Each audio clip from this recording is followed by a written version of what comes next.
반갑습니다. 탐사일보 TV입니다. 5월 5일 어린이날 밤 10시 반입니다.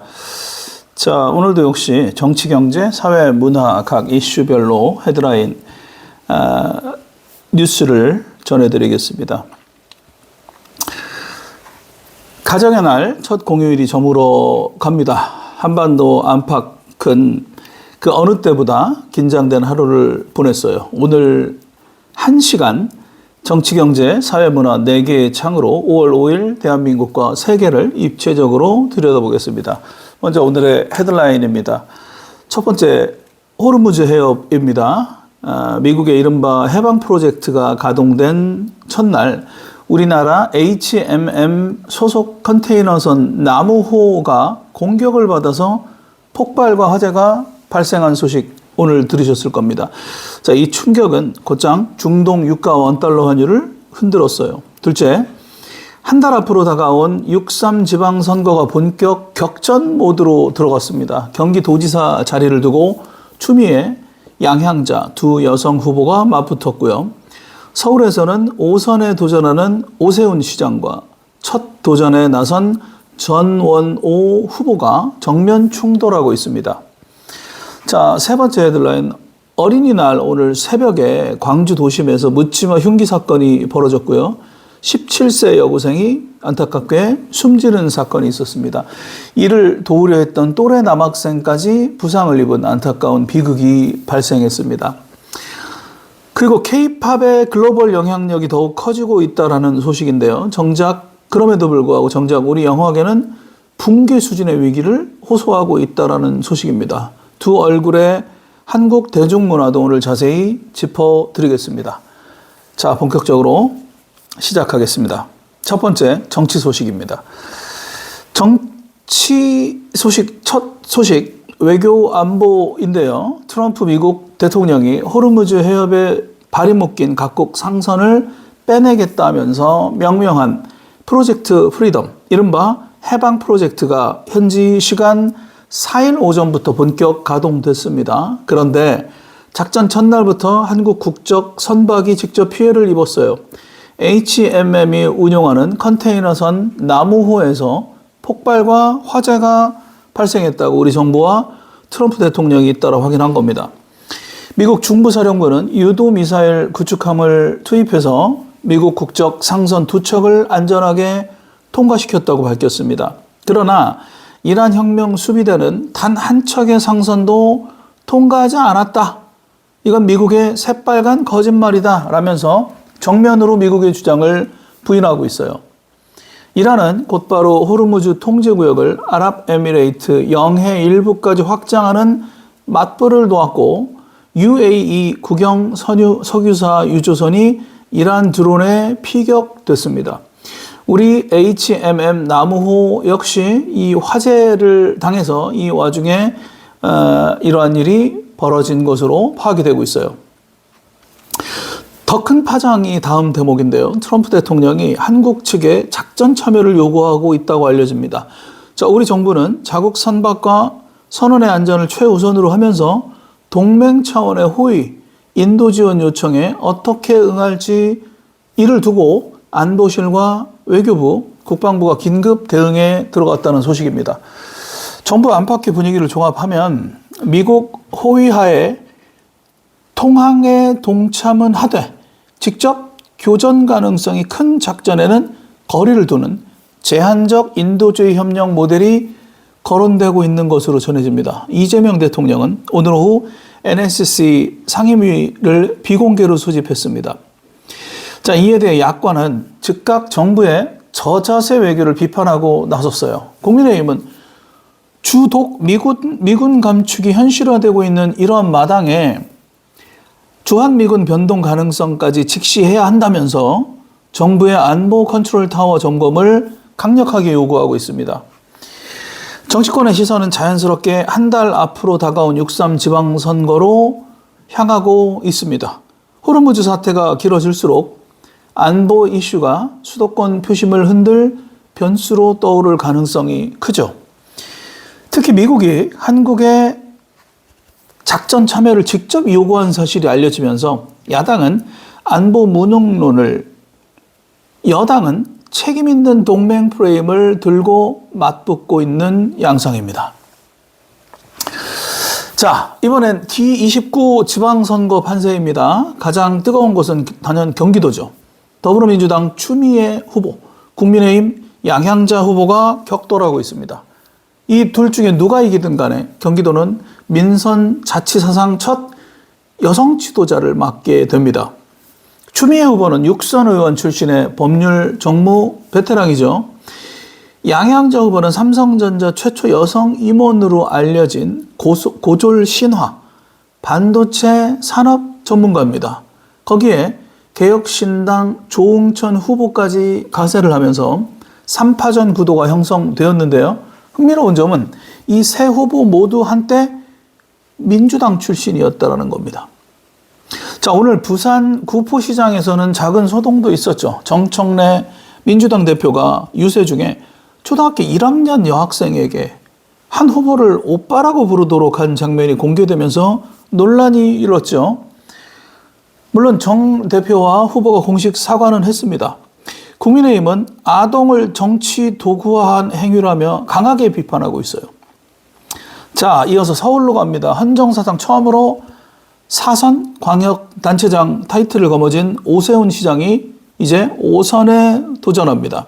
상대는 성동구청장 시절 행정력을 쌓은 정원호 민주당 후보입니다.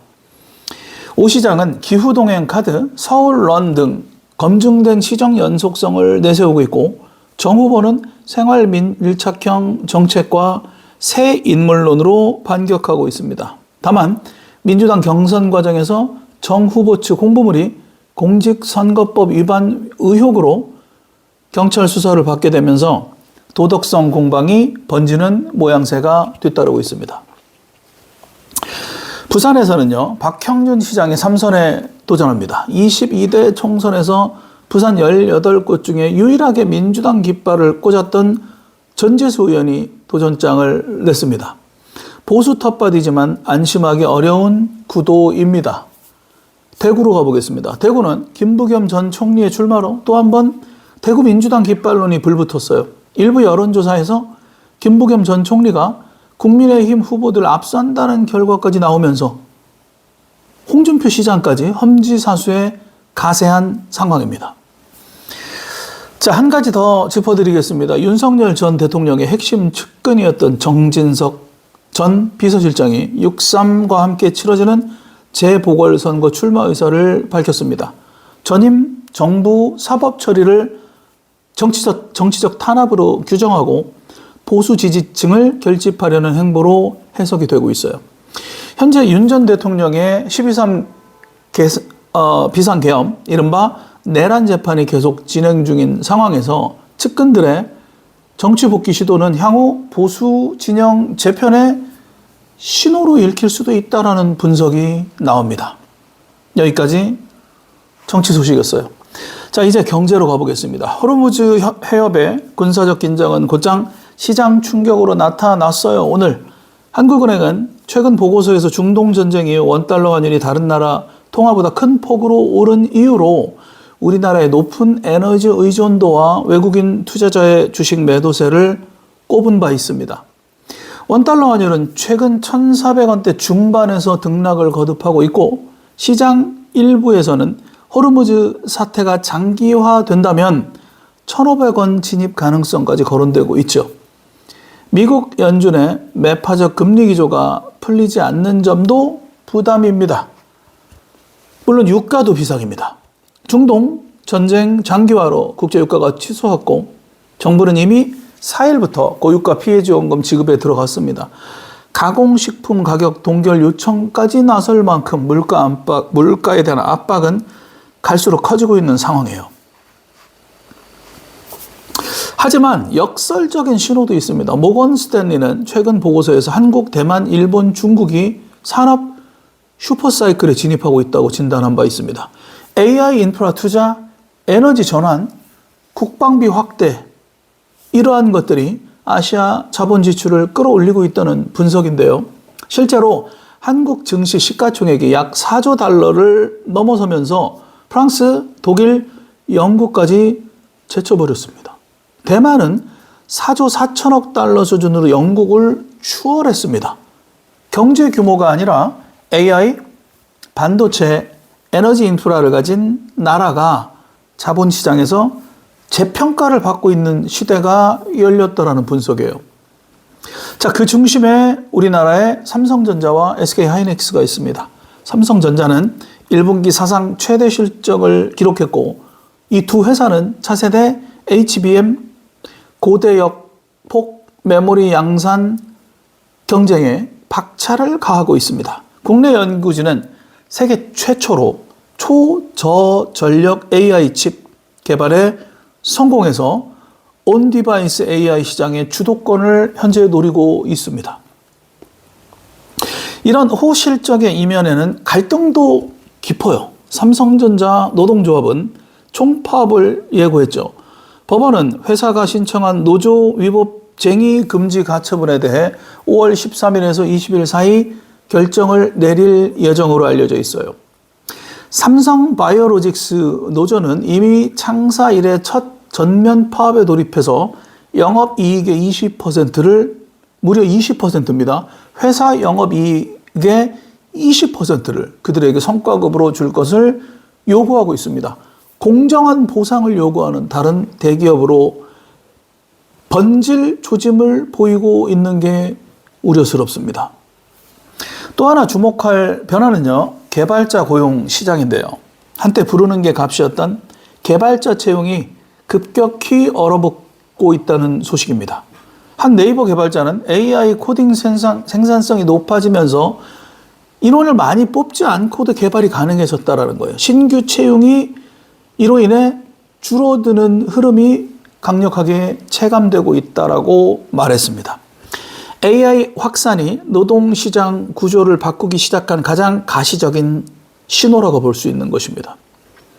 정부의 노동정책이 단순 보호를 넘어서 직무의 재설계 차원으로 확장돼야 한다는 목소리가 커지고 있습니다.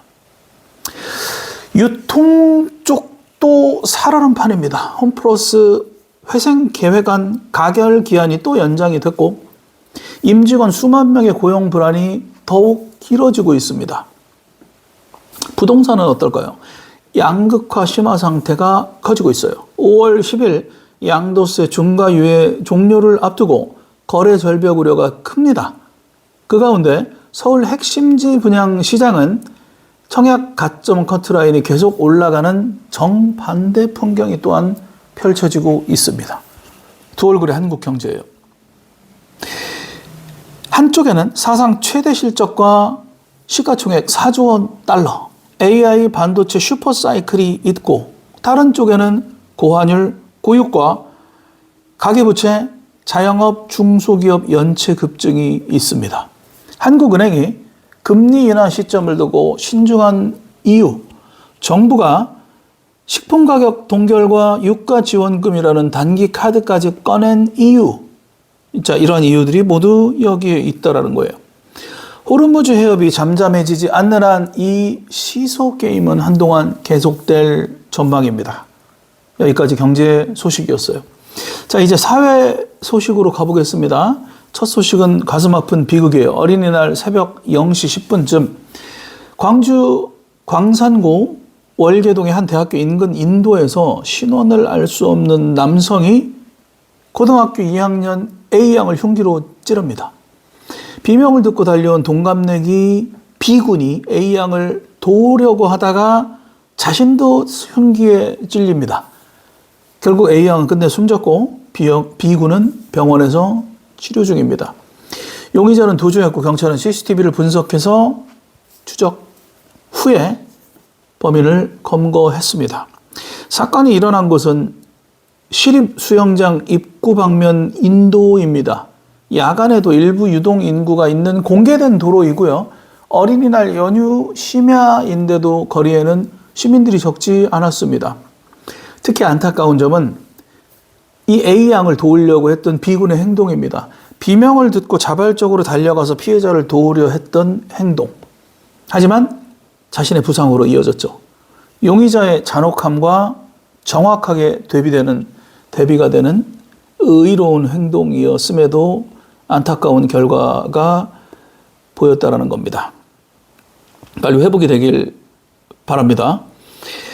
최근 몇 년간 한국에서는요, 일면식도 없는 피해자를 노린 흉기 범행이 반복되고 있죠. 2023년 신림역, 서현역 사건 이후 정부와 경찰은 이상동기 범죄 대응 체계, 이른바 묻지마 범죄죠.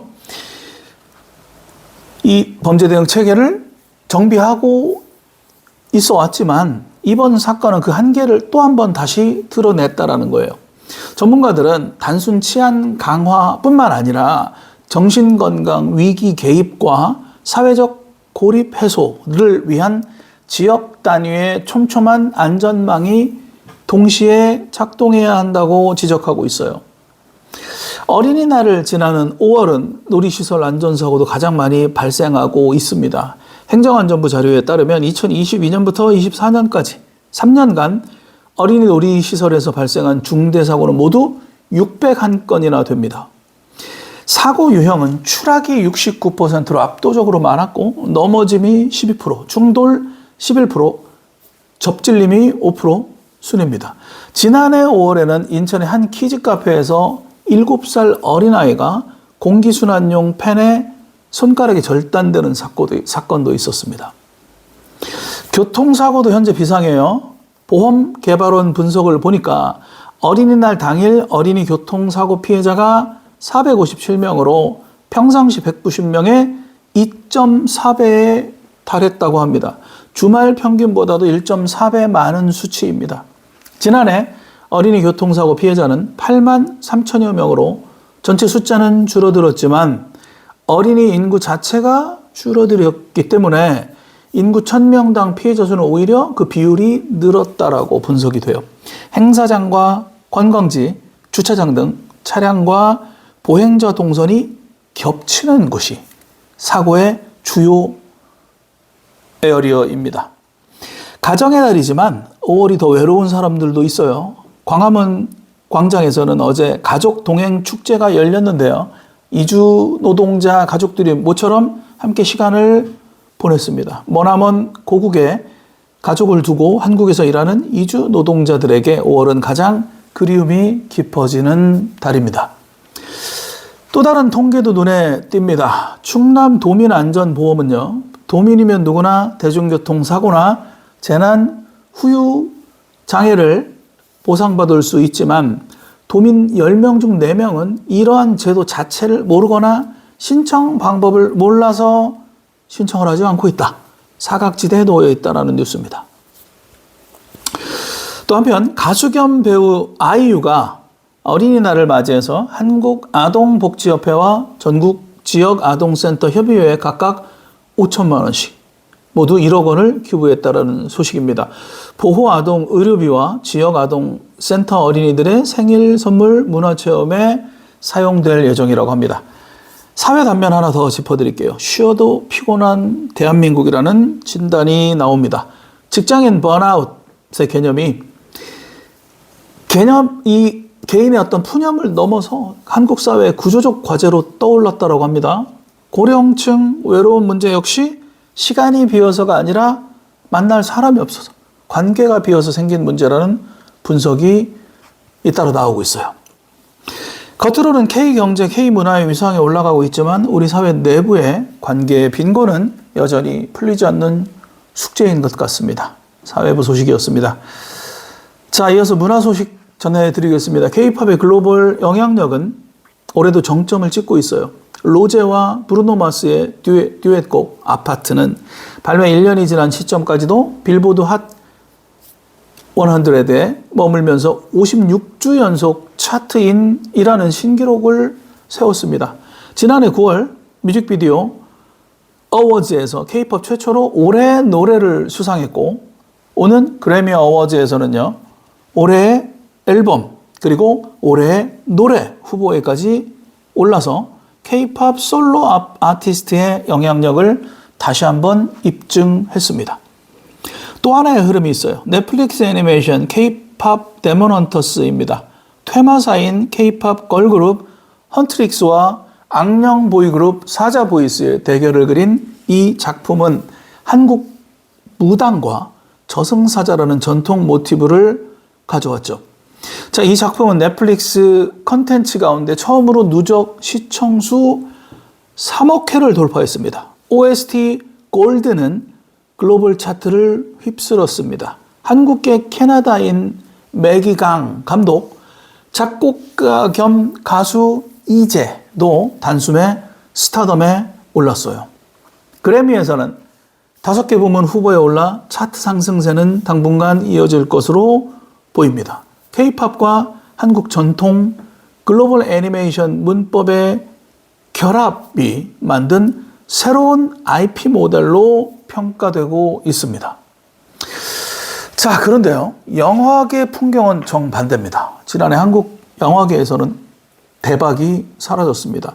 1000만 영화는 고사하고 누적 500만 관객을 넘은 한국 영화는 좀비딸이 유일했습니다. 봉준호 감독의 미키 17은 301만 명, 박찬욱 감독의 어쩔 수가 없다는 294만 명에 그쳤습니다. 서울의 봄으로 1300만, 파묘로 1200만에 가까운 관객을 모았던 김성수 감독과 장재현 감독은 지난해 한 행사에서 한국 영화는 붕괴됐다라고 말한 바 있어요. 흥행부진은 곧장 투자 위축으로 이어졌고 한국 영화가 거의 만들어지지 않는 제작 환경으로까지 번졌다라고 많은 사람들이 분석하고 있습니다. 다만 어쩔 수가 없다라는 영화가 베니스 국제영화제 경쟁 부문에 한국 장편 13년 만에 초청된 점은 작품성에서만큼은 의미 있는 이정표였다라고 봅니다. 자, 최근 막을 내린 제27회 전주국제영화제에서는요, 다큐멘터리들의 약진이 두드러졌는데 12.3 비상계엄 같은 정치적 사건부터 개인의 삶을 예리하게 포착한 작품까지 한국 경쟁 부문에서는 감독 자신과 가족의 이야기를 다룬 공순이 그리고 회생, 이 두 작품이 나란히 화제를 모았습니다. 상업 영화의 위기 속에서 가족과 사회를 응시하는 다큐 영화가 한국 영화의 또 다른 가능성을 보여주고 있는 것으로 판단됩니다. 클래식 무대 소식도 전해드리겠습니다. 30대 지휘자 가운데 가장 주목받는 인물 라하브 샤니가 이스라엘 필하모니를 이끌고 내한했습니다. 오늘 5일 예술의 전당 공연을 시작으로 한국 투어를 이어가는데요. 9월부터는 민회는 필하모니 상임 지휘자로도 부임할 예정이라고 합니다. 또 한 가지 103세 혁필장인의 이야기가 MZ세대 사이에서 다시 화제를 모으고 있습니다. 가죽붓으로 글씨를 쓰는 전통예술 혁필. 이 혁필이 디지털 시대에 오히려 재발견되는 흐름은 한국 전통문화의 새로운 가능성을 또한 보여주고 있다는 분석입니다. K-팝과 K-콘텐츠는 글로벌 시장에서 정점에 도달했습니다. 그러나 그 자양분이 되어야 할 한국 영화 산업과 전통예술 생태계는 그야말로 위기에 처해 있습니다. 확장하는 K, 흔들리는 K, 이 두 흐름을 어떻게 연결시켜 나갈지가 향후 우리 문화 정책의 핵심 과제가 될 것으로 보입니다. 자, 오늘 탐사일보 5월 5일 어린이날 밤입니다. 핵심을 정리하면 트럼프 해방 프로젝트 관련된 뉴스, 6.3 지방선거, 호르무즈발 충격으로 인한 환율과 유가가 흔들리는 가운데 우리 경제가 슈퍼사이클을 마주했다라는 그런 소식, 또 광주에서의 사건, 그 문화, K-팝과 K-컨텐츠 관련된 사건을 정리해드렸습니다. 탐사일보는 내일도 또 모레도 한반도 안팎의 깊은 곳을 탐사하겠습니다. 지금까지 탐사일보 TV 임병수 기자였습니다. 시청해주셔서 감사합니다.